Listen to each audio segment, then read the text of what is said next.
पहला method actual mean method, उसमें हमने डिविएशन निकाली थी एक एक करके फ्रॉम द एक्चुअल मीन। दूसरा मेथड डायरेक्ट मेथड, कह रहे एक्चुअल मीन निकालने की जरूरत ही नहीं, आप वैसे ही कर दो। कह रहे कैसे करते हैं, मतलब deviation from the actual mean की जरूरत नहीं है। ध्यान से देखना, direct method. In this method, standard deviation is calculated without finding out the deviations from the actual mean. उन्होंने आपका थोड़ा सा काम बचाया, ऐसा लगता है। The steps involved in the direct method are, यहाँ पे फॉर्मूला क्या है, ध्यान से देखना, छोटा सा मिसप्रिंट है बुक में, यस है, ध्यान से देखना। स्क्वायर रूट, किस चीज का स्क्वायर रूट, ध्यान से देखना प्लीज, पानी साइड में रख दो। Sigma x square, capital x है यहाँ पे, ध्यान रखेंगे, कैपिटल एक्स मतलब वो वैल्यू खुद, ऑब्जर्वेशन, माइनस मीन का स्क्वायर। एक एक डिविएशन ना निकाल के कह रहे एक साथ टोटल की डिविएशन निकाल दो। Sigma x square by N minus mean का स्क्वायर। ध्यान से देखना, एक्स क्या है, ऑब्जर्वेशन खुद, where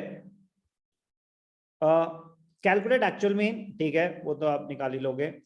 square the observations, square the observations, ध्यान से देखना,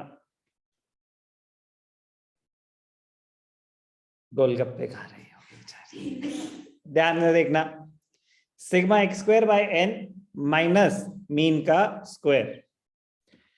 स्टैंडर्ड डिविएशन, ओके, जो मोस्ट इंपॉर्टेंट पॉइंट था, यहां डिविएशन एक एक करके निकालने की जरूरत नहीं है, जो भी ऑब्जर्वेशन है आप उसका स्क्वायर निकालो, फिर उसको टोटल करो सिग्मा एक्स स्क्वायर, फिर फॉर्मूला अप्लाई कर दो।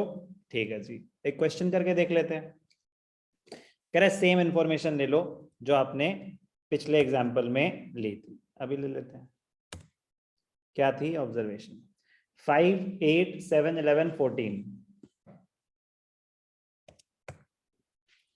5, 8, 7, 11, 14। अब x square,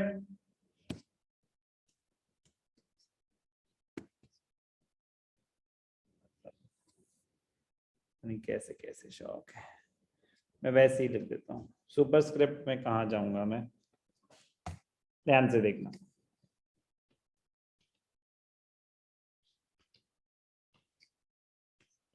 x, capital x का स्क्वायर, 5 5 जा 25, 8 8 जा 64, 7 7 जा 49, 121, 14 14 14 286 कितना होता है, 14 14 196 था शायद। 4 1 जा 4, किसी का भी सही नहीं निकला, 4 4 जा 16, 4 1 जा 4, 14, 186, 15 का 225, 186, ठीक है, वही बोला था सर मैंने, 96 बोला था सर 56 कैरी ओवर, 4 4 जा 16, यस सर 196 मैंने सही बोला। 4 4 जा 16, वो वाला 1, ये वाला 1 दिखाना भूल गए थे हम, मैंने तो पहले ही कहा था।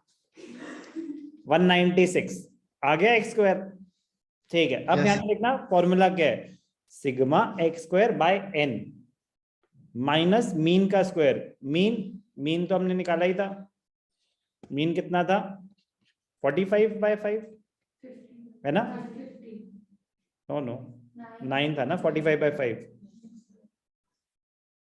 ये रहा मीन, तो मीन तो सेम ही है, 45/5 9। अब ध्यान से देखना, फॉर्मूला लिख देते हैं। फॉर्मूला क्या है, under root of sigma x square by N minus mean का स्क्वायर। तो मीन का स्क्वायर क्या हो गया, 81, सिग्मा एक्स स्क्वायर, इसका टोटल भी तो निकालना है, 5 4 9 9 9 18 18 1 19 19 6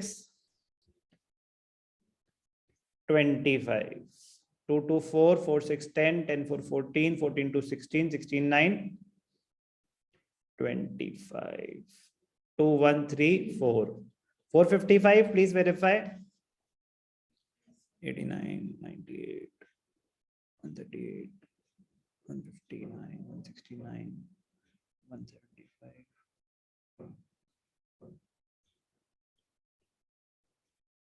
चेक करो 55 है 65 है। तो 455 है। ठीक है, तो हमारा ये क्या आ गया, sigma x square, sigma x square आ गया। सिग्मा एक्स स्क्वायर कितना है 455, एन कितना है, नंबर ऑफ ऑब्जर्वेशंस 5 ही थी, माइनस मीन का स्क्वायर। तो अगर हमें फॉर्मूला याद रहे तो ये बिल्कुल भी मुश्किल नहीं है।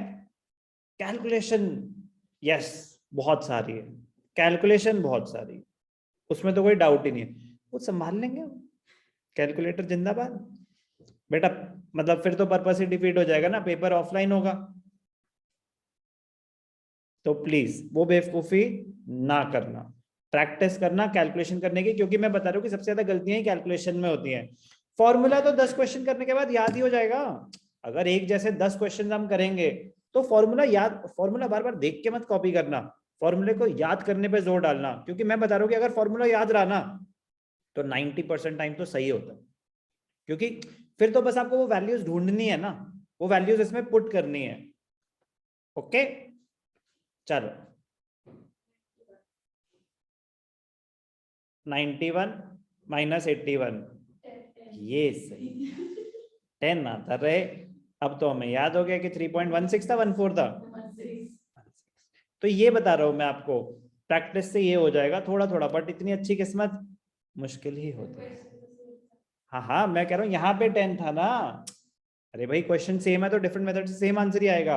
मैं वैसे कह रहा हूँ कि 10 जोर भी तो डालना पड़ता है कि हाँ मुझे 10 का याद करना है, वरना क्या आप 10 का याद रखते हैं? अगर मैंने बोलता कि 10 का याद कर दोगे, जब 10 आएगा तो आप डायरेक्टली लिख दोगे, तो उस बात पे जोर डालोगे तभी वो याद रहेगा, अदरवाइज तो आप निकालते रहो। टाइम बचाना पड़ेगा, कहीं ना कहीं तरीका ढूंढना पड़ेगा। डायरेक्ट मेथड में और एक्चुअल मीन मेथड में फर्क क्या था? एक्चुअल मीन मेथड में आप एक एक करके हर वैल्यू की डिविएशन निकालते हैं from the actual mean. Direct method में एक एक करके डिविएशन नहीं निकालते, आप उनके एक्चुअल ऑब्जर्वेशंस के स्क्वायर्स निकालते हैं और मीन का स्क्वायर निकालते हैं, और उसमें आपस में डिविएशन का स्क्वायर रूट निकाल देते हैं। क्या था ये? Direct method of standard deviation.